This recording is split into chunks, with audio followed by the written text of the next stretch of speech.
사랑하는 성도 여러분, 사순절 둘째 날입니다. 더욱더 십자가를 가슴 깊이 묵상하시고 또 그 믿음대로 살아가시기를 주의 이름으로 축복합니다. 자, 오늘 본문 말씀의 배경은 다윗이 노왕의 때에 아들 압살롬이 갑자기 병사들과 반역을 해서 이제 반란을 일으켜 쫓겨다니는 그런 배경을 두고 있습니다. 자, 이런 배경 속에서 6절 말씀 한번 다 같이 합독하십니다. 주 만군의 여호와여, 주를 바라는 자들이 나를 인하여 수치를 당하게 하지 마옵소서. 이스라엘의 하나님이여, 주를 찾는 자가 나로 말미암아 욕을 당하게 하지 마옵소서. 우리는 본절에서 다윗의 그 믿음과 인격과 영성을 잘 볼 수가 있어요. 여기 보시면 다윗이 주를 바라는 자들이 나로 말미암아 수치를 당하지 않기를 기도합니다. 그리고 또 그 다음 보시면 하나님이여, 주를 많은 자가, 주를 찾는 자가 나로 말미암아 욕을 당하지 않게 하소서. 이게 지금 무슨 말이냐면 다윗이 지금 하루아침에 정말 억울한 반란의 누명을 쓰고 왕 자리도 빼앗기고 그리고 왕궁에서 도망다니며 이리저리 이제 고난과 큰 어려움을 당할 때죠. 자신의 처지만 생각해도 어떻게 보면 억울하기도 하고 원망스럽기도 하고 분하고 그렇게 고통이 지금 잔뜩한데, 그런 상황 속에서 자기 자신보다도 지금 다른 사람을 더 배려하는, 다른 사람의 안전을 더 생각하는 다윗의 믿음과 인격입니다. 자기 고도숙자인데 자기가 지금 죽게 생겼는데, 그래 보십시다. 주를 바라는 자들이 누구로 인하여 나를 인하여 수치를 당하지 말게 기도하고 있습니다. 그리고 주를 찾는 자가 나로 말미암아 욕을 당하지 않도록, 지금 이 다윗을 추격하는 압살롬과 그 정적 반란군들은요, 다윗뿐만 아니라 다윗하고 조금만 연관되어 있는 사람들을 다 잡아서 이렇게 이제 수치를 주거나 또 감옥에 가두거나 죽이려고 그러는데요. 사실 다윗이 어려움을 당했을 때 다윗을 위해서 함께 마음을 나누고 또 함께 아파하고 또 다윗을 위해서 피난처도 제공하고 또 먹을 것이 없으면 먹을 것을 제공했던 그런 참 고마운 사람들이 주변에 많이 있었어요. 그래서 다윗이 도망다니면서 그런 사람들의 도움을 또 들어봤거든요. 그런데 다윗을 도와주었다는 이유 하나만 가지고 이렇게 악한 무리들이 그런 사람들을 잡아 수치를 주고 욕을 하고 그리고 감옥에 가두고 때로는 이제 죽이기도 하는, 혹시 그런 일이 없도록 다윗이 하나님께 기도하고 있습니다. 자기도 도망다니고 어렵고 고난을 당하는데 혹 자기 때문에 믿음의 사람들이, 의인들이, 좋은 사람들이 수치를 당하거나 고난과 어려움을 당하지 않도록 이렇게 기도하는 것이 바로 이 다윗의 인격이고 다윗의 믿음이고 다윗의 영성이라고 하는 것이죠.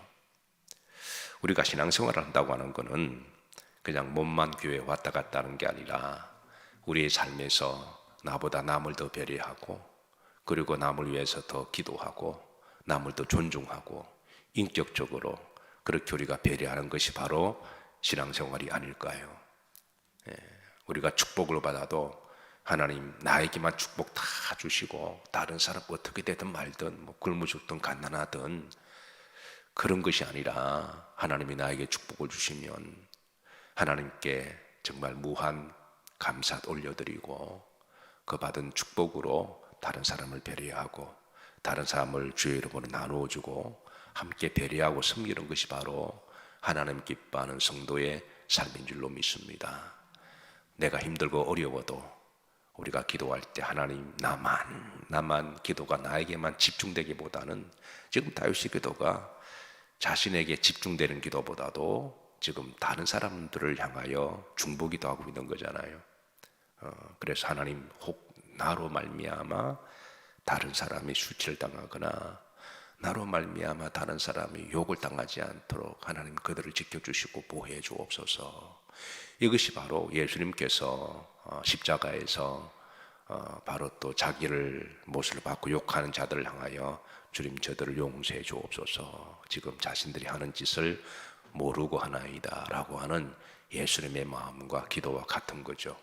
그래서 오늘 다윗의 고난 가운데요, 예수님의 그 속성을 닮은 메시아를 예표하는 그런 이제 말씀도 함께 더불어 오프업되어 있습니다. 어쨌든 사랑하는 성도 여러분, 우리 믿는 사람들 항상 나 자신도 우리가 잘 돌봐야 되지만 또 더불어서 주변에 있는 사람들, 혹시 힘들고 어려운 사람이 있으면 말 한마디라도 따뜻하게 들으시고 또 중보기도 하시고 또 그들을 잘 살피시고 또 결국은 복음의 통로가 되시기를 주의 이름으로 축복합니다.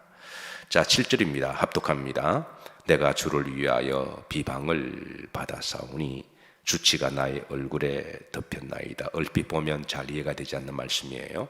그런데 이제 그 이유로 보면 하나하나 드러나는데요, 이 다윗이 예수님 하나님을 위하여 지금 비방을 받았음을 그렇게 기도합니다. 이것은 오해하시면 안 됩니다. 자기가 지금 이렇게 고난을 당하는 것은 하나님 때문이라고 원망하는 말은 아닙니다. 그가 이렇게 고난을 당해도, 어려움을 당해도 다윗은 여전히 기도하고 성전을 사랑하고 예배를 드립니다. 그런데 이게 어떤 사람들이 볼 때는 지금 당신이 그 기도할 시간이냐, 당신이 지금 교회 가서 예배 드릴 때냐, 그 시간이 있으면 너가 살 궁리나 찾고 예배하고 그게 있으면 너가 지금 다른 거를 해도 되지 않느냐라고 그럴 때에 그런 말을 들어도 여전히 고난 가운데 다윗은 하나님께 기도하고 하나님 성전에서 예배드리는 그 마음을 지금 하나님께 간구하고 있는 거예요.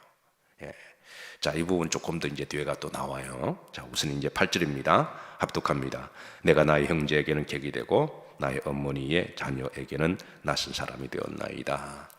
그 자신이 억울하게 이제 고난을 당할 때 아들이 반란을 일으켰으니까 그 가족들조차도 이제 생소하게 자기를 모른 척해 하는 그런 상황을 그렇게 토로하고 있는데요. 이는 마치 예수님께서 이 땅에 오셔서 형제들에게 또 주변 가족들에게 버림을 당한 그런 메시아의 고난과 이제 동일합니다.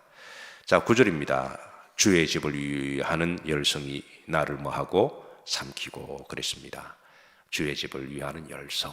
그러니까 다윗이 얼마나 성전 중심으로 이 성전을 사랑했는지, 그렇게 어렵고 힘든 가운데도 그런 늘 성전을 사랑하는 그 마음이 그의 가슴에 가득 눌렸다고 하는 거예요. 자, 10절입니다. 다 같이 합독합니다. 내가 곡하고 그것이 도리어 나의 욕이 되었으며, 다윗이 지금 어려운 처지에 하나님께 곡하고 금식합니다.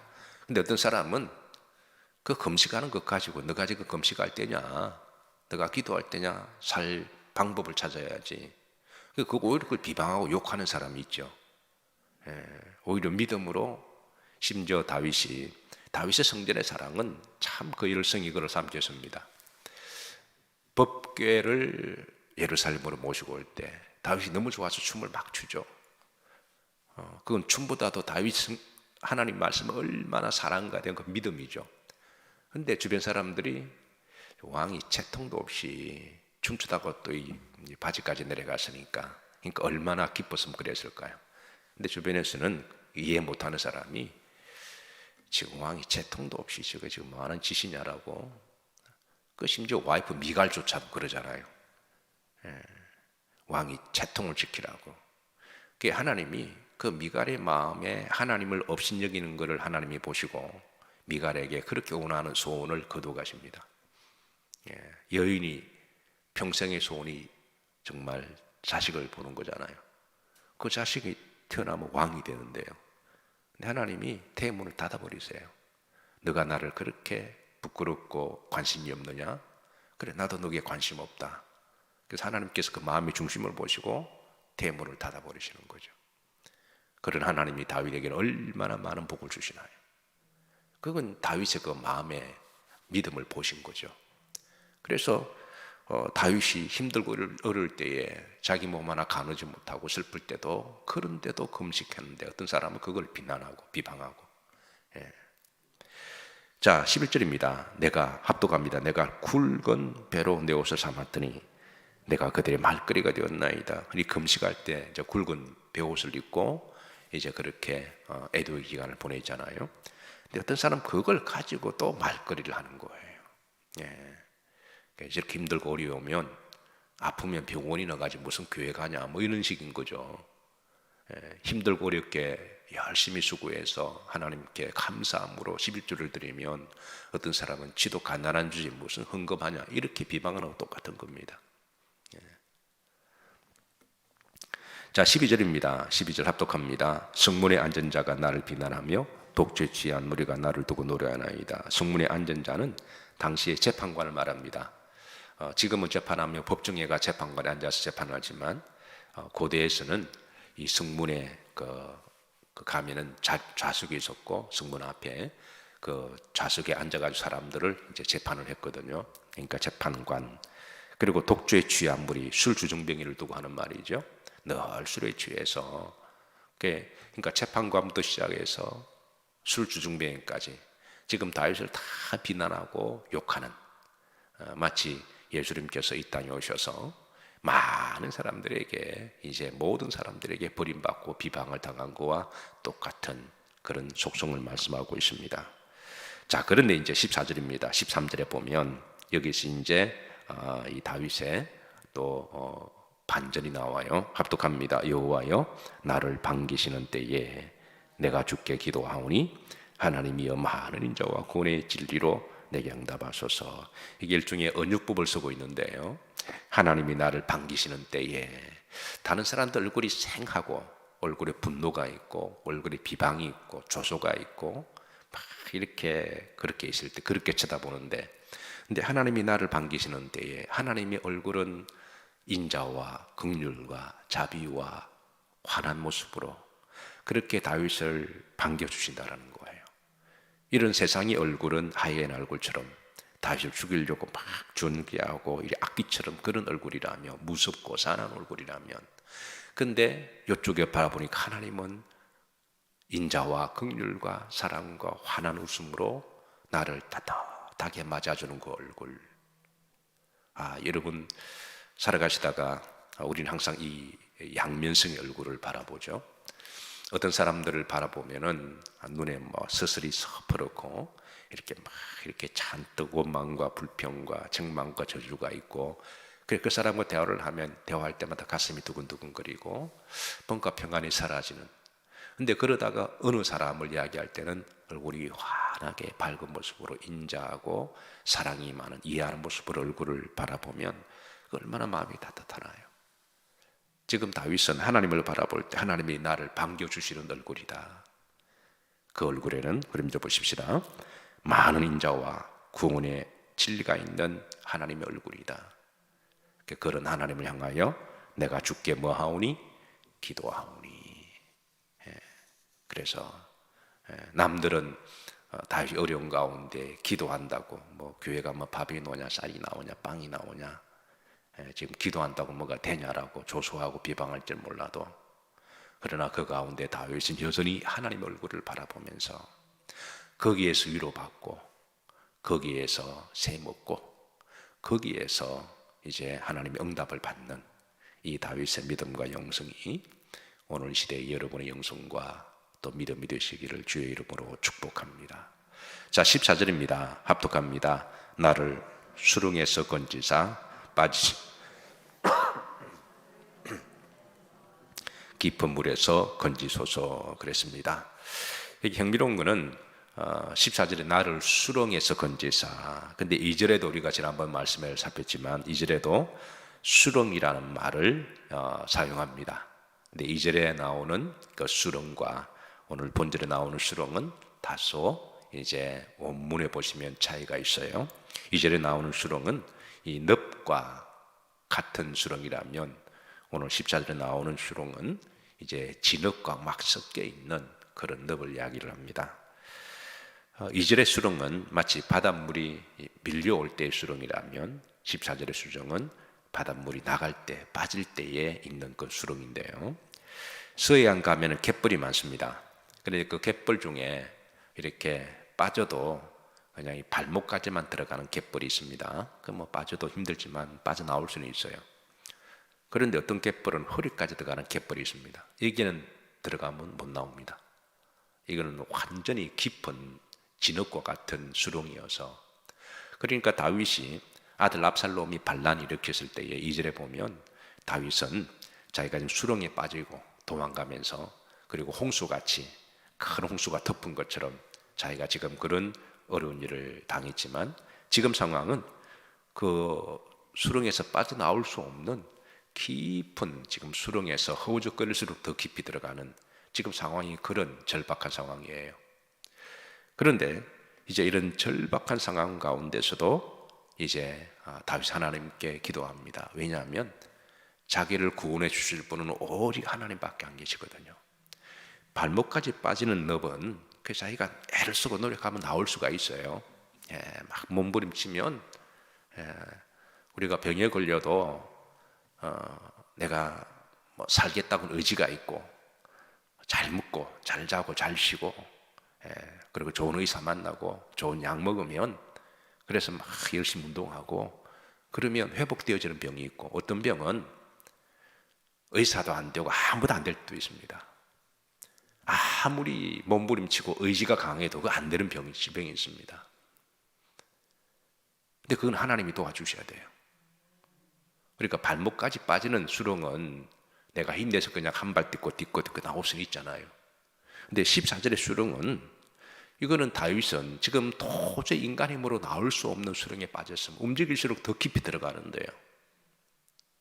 이런 경우는 보십시다. 나를 수렁에서 마사 건지사 빠지지 말게 하시고, 이럴 때는 사람을 살리고 죽이시는 분은 하나님이신 거죠.